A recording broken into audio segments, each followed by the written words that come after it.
All right, so sun's setting here at the circuit of Sevilla for the world debut press launch of this 2025 Ducati Panigale V2. Today, spent our time riding on the S version.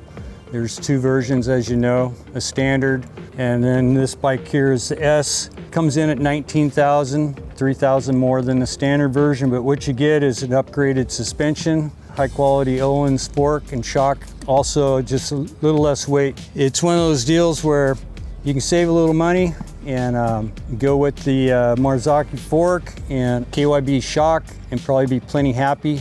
Most of us enthusiasts always would wonder, what am I missing out on? So, you know, it's a tough call. I'd say you can't go wrong with either bike, but with this S model, you're gonna know that you've got race spec suspension that just gives you that little bit more chassis feedback. So today, out on this circuit, it was a good layout for shaking down a bike such as this, you know, a middleweight category bike that's built to be agile. That's one of the main themes on this revision on the V2. They've shed a significant amount of weight from its predecessor. A good bit of that comes from the new engine, which is just lighter and more compact in a huge way. And with that comes less peak horsepower though, which is not a bad thing when you look at the big picture. This bike, its predecessor, has been racing in World Supersport competition. It's won the last 2 years. It actually, what really impressed me in 2024, the Ducati Panigale V2 in the hands of Davey Todd, went to the Isle of Man TT, and in its debut there, podiumed twice that week in the Supersport class.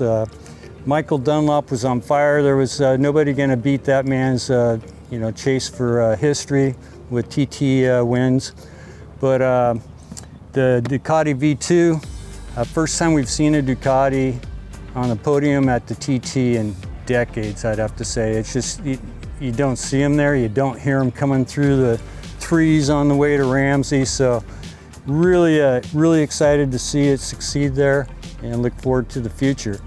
With this new version of the V2, lighter, less power output, it won't be running in that super sport category restricted, and that's the big thing. Like, they try to reach parity in this category these days with, you know, the different bikes, inline fours, 600cc, let's say.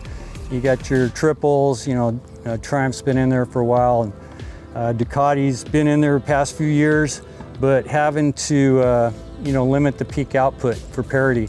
So what I think is going to happen this bike, there's probably going to be maybe no limit whatsoever on its engine potential, and then you also gain the agility of this new platform, just being more compact engine, lighter weight, and I experienced that today out on this track. We were running Pirelli slicks, a soft compound slick that they run in World Supersport. This thing cornered like a cat on carpet. You could just learn in a track that none of us knew, and it's got quite a few blind crest rises. Certain sections kind of look familiar or similar to another section until you get it under your hat. Bumps you're trying to avoid in areas and whatnot.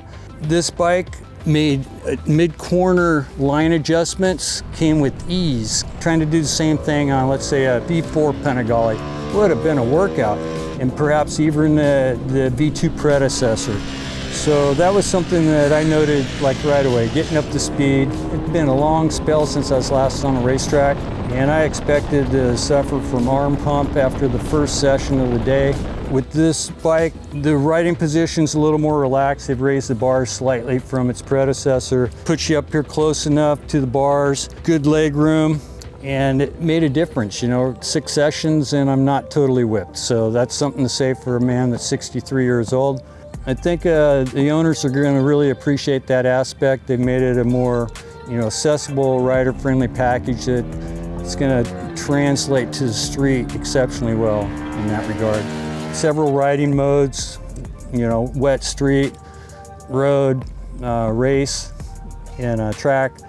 And you can customize these modes with different power maps, throttle response, wheelie control, traction control, engine brake control, cornering ABS, and adjustments in all these parameters. It's a new dash, TFT dash, and button arrangement on the hand grip that allows you to navigate these menus and work through, those options with pretty good ease. I played around with it, here in the pits today.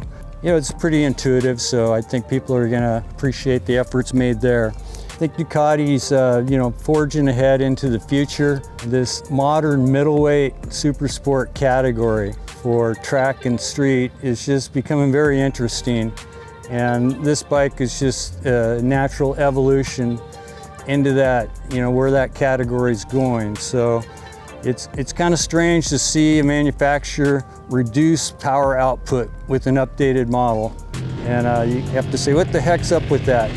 But they are fighting Euro 5 plus emissions, and that's something they have to plan for moving forward. Probably expect to see this V-twin in multiple configurations in terms of bike platforms. Obviously a naked version of the Panigale V2.